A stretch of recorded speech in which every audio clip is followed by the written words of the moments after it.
Hey there, it's your boy Foxy, back for more relationship stories. Am I wrong for telling my fiancée that if I see her friend again, I'm calling the cops? Plus update. Original post. Me, 29 male, and Erica, 27 female, dated for 2 years and have been engaged the last 4 months. After we got engaged, Erica moved into my house. I still pay the mortgage while she pays for utilities, groceries, and household items. After we get married, the plan is to put her on the house so she gets equity as well. Her friend Leah, 27 female, and her have been best friends since high school. I don't particularly like Leah, but have also been cordial as I know she's gonna be in my life. My issue is, Leah thinks of my home as hers. Couple examples. She always brings her boyfriend over, and he's a sketchball. She talks to me in a very disrespectful way in my own house, like I'm a guest and she and Erica own it. One day I went out to my garage, and some of my tools were missing. I checked my camera and Leah and her boyfriend were in my garage with Erica and took some tools with them. I asked Erica, and she said they were just borrowing and would return them. I had to reach out multiple times for them to finally return the tools weeks later. I have a nice wine and liquor collection, and I was working late one Friday. While working, I heard some clanking of bottles together. Erica wasn't home, so I went out to see what was up. Leah was behind my bar. I asked what she was doing, and she said that Erica told her it was okay to borrow a bottle of wine for her party and that she would pay it back. I told her no, that wasn't all right, and to leave. I asked Erica about this, and she said, I don't remember telling Leah she could take a bottle, but I might have. I don't remember. I told her at this point I wasn't comfortable with Leah being in my house. Erica sorta understood, but also blew me off. Final straw came when I wanted to go hit some golf balls, and my clubs were missing. I freaked out because I golf regularly, and my clubs are my biggest investment. Went to check the camera again, and Leah used my garage code and took the clubs. I blew up, called Erica, and told her to get them back immediately. Erica said Leah had asked for the garage code to grab some clothes from her closet, and not my clubs. I threatened to call the police, but Erica stopped me.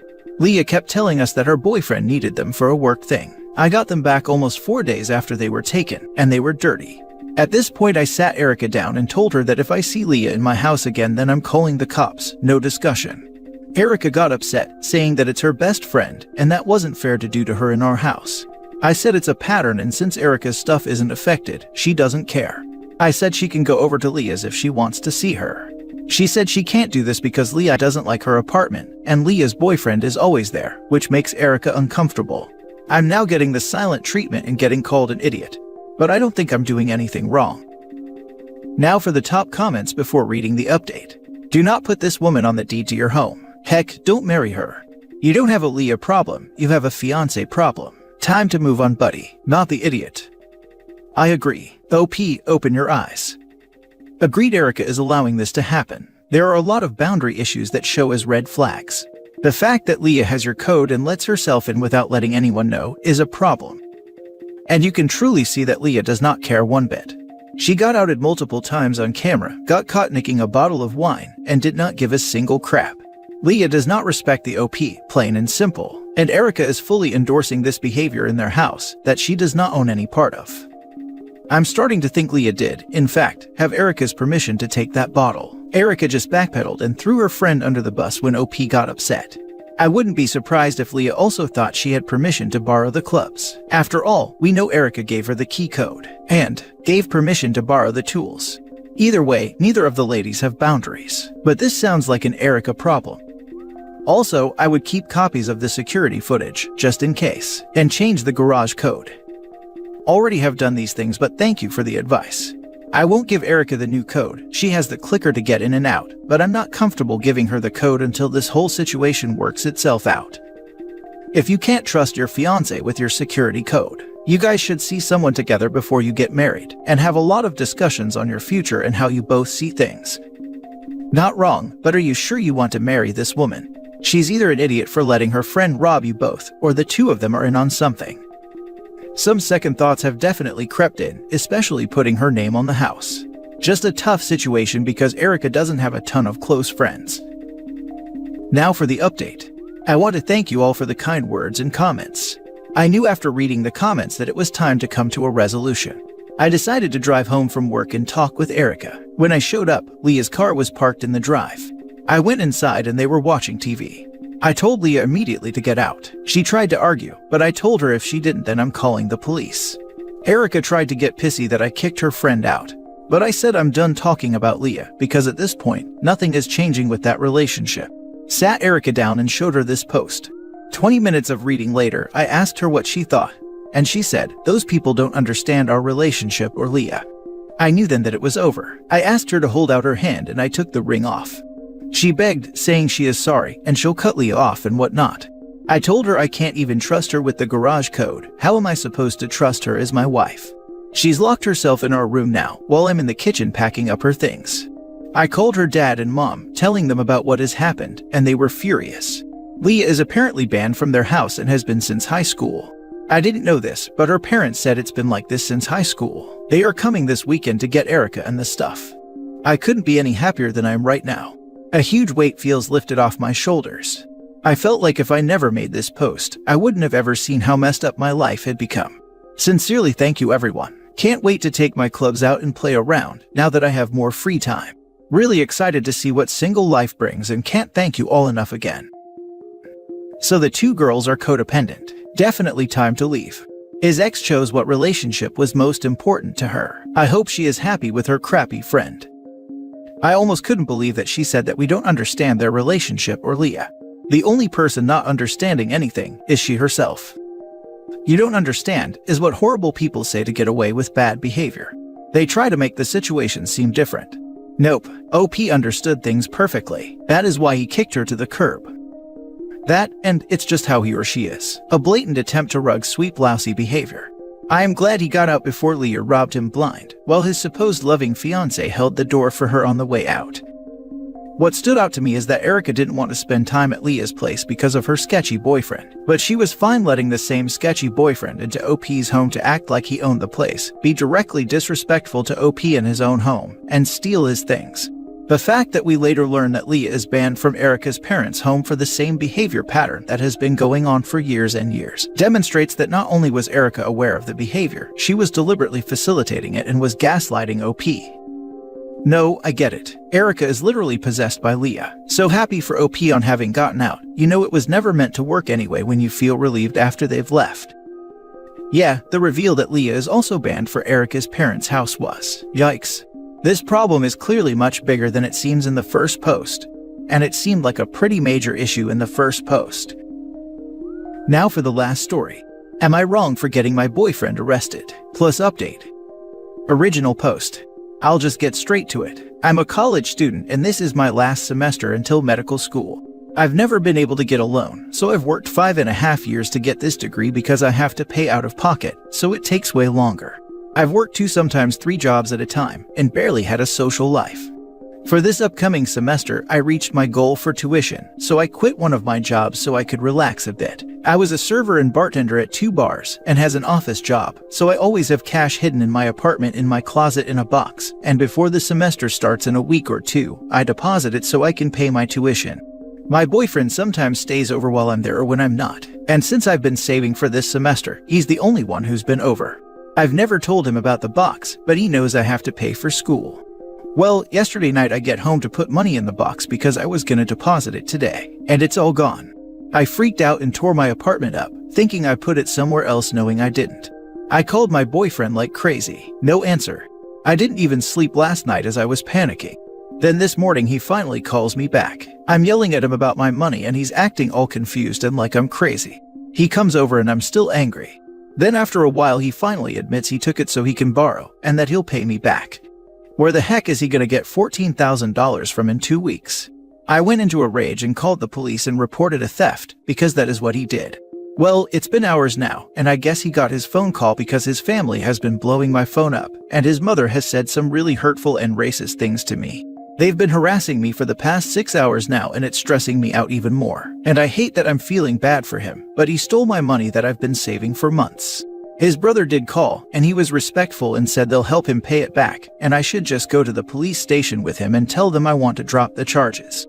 But I really don't believe them. I could do that and never get my money back still. I don't know what to do, and I hate that I'm contemplating doing this. I'm just really angry and have been crying all freaking day. Now for the top comments before reading the update. Do not drop the charges. 14K is a huge amount of money. His family are lying. They are not going to pay you back. Your boyfriend's first response was to lie. He only admitted the theft afterwards. They will take off and run, and you'll never see him or any of them ever again. Why would you drop the charges? He stole from you. He deserves to go to prison. Also, if you do drop the charges, it's possible that any insurance you have will be nullified. You might be able to borrow money from somewhere, but they would need to see evidence of your ability to save money, and you'll need the police report number as part of this application. If his family are banging on about paying the money back, tell them that they can sell one of their cars as soon as able and pay you back, as courts usually charge interest on money judgments. Not the idiot. You factually and accurately reported what occurred and why you're now out a full $14,000 2 weeks before you planned to use it to pay tuition. Your better-be-freaking ex-boyfriend was arrested because of what he did, not you. Stop speaking to his family on the phone and or in person, texts or emails only. You're going to have to recoup this money somehow, and your loss is likely too large for a small claims court. Limits vary by jurisdiction. Common reference point is $10,000. Unless he's sitting on the $14,000 in cash, there's a decent chance you will have to go to court to get it back. Depending on where you are in the laws there, his family's repeated promises to cover the loss may be evidence that can be used to pursue them in civil court to cover the loss, as whatever he spent it on likely isn't worth $14,000 anymore. You're well within the territory where you should be talking to an attorney. Not wrong. OP, as a criminal defense attorney, do not drop the charges. The court can order him to pay restitution, forcing him to give it back. Block his entire family and let the DA know they are harassing you. Very sorry that happened to you. You could tell them you'll drop the charges as soon as you get your $14,000 back. And then don't drop the charges, just block them all and move on. And take out a restraining order against him and any member of his family who has called, emailed, or texted you about this matter. Do not drop the charges. He stole from you and you have no guarantee that the money will come back. If his family really want to help, they will pay the money back to you so they can tell the judge he has made restitution for a better sentence. The trust in this relationship has gone out the door and it is over. Block his family on your phone. You do not need their harassment. Before you do, if you have any messages from them, save them and ask the police for apprehended violence order to prevent them from mistreating and threatening you. This, OP, please pay attention to this. Also, I'm so sorry this happened to you. In addition to dealing with the police and stuff, reach out to the administration at your school and let them know what happened. Hopefully they'll be compassionate, and at the very least defer you tuition payment date so you can start classes, as planned, without paying late fees on your tuition. Who knows, maybe there are scholarship dollars or a bursary they can help you out with. Also, I am so incredibly proud of you. Working your way through school like that is not easy, and you did it. I've already made an appointment with my advisor and financial aid for Monday. I hope they don't drop my classes. Thank you for the kind words. It's been hard, but I know the end result, it'll be worth it. And now for the update. Hi everyone, sorry I kept you all hanging for a while, but it's been a long and annoying process. I want to thank all of you so much for all the advice. Someone suggested when I go to school to talk to my emergency dean, and I am so grateful for you. With the police report, I was able to get my school to pay for my semester. Again to that person, thank you, thank you, thank you. I started a week late, but a week late is better than not going. Sadly, the harassment continued and escalated, and due to what almost happened and all the text and calls, I was able to get a temporary restraining order on his mom, which she quickly violated, shaking my head. After a few weeks, I was able to get a little bit over $8,000 back of my money, and his brother did pay the remaining back to me. Don't worry everyone, we didn't meet, it was through a third party. Also, like most of you said, depending on the state you can't drop charges after the fact, so I couldn't do anything after the money was given back. At this point it's up to the court what happens. We haven't spoken, nor do I care to. I'm finally moving in a month, which is a huge stress reliever because they won't know where I live anymore. A police report helps with a lot of things and I got to break my lease, thank God. Also, won't keep my money home anymore. Thankfully, since this is my last semester, I won't have to work my bar jobs anymore, so no more money in my closet. I think that's all I have to update you all on. Again, thank you so much to all of you for your encouraging words and advice. It meant a lot and helped more than you can imagine. I'm so glad they were able to pay for the semester for you in the meantime. A week late is 100% better than nothing. I'm glad everything has been working out slowly. I wish this situation never happened in the first place, but you're such a strong person for handling all of this with such grace. Good luck with this final semester. You've got this. Hearing the update makes me very happy for you. If I had stolen money from you, then I would expect to be sitting right where he is. Keep on looking up, and pride yourself on knowing that after you finish this semester, you will graduate debt-free, and all paid by you and your hard work. That's something to be extremely proud of, since that's a rare thing these days. I have no doubt that with your work ethic, you will be successful. Congratulations on getting this part of your life behind you and moving on to a happy, safe, and successful life.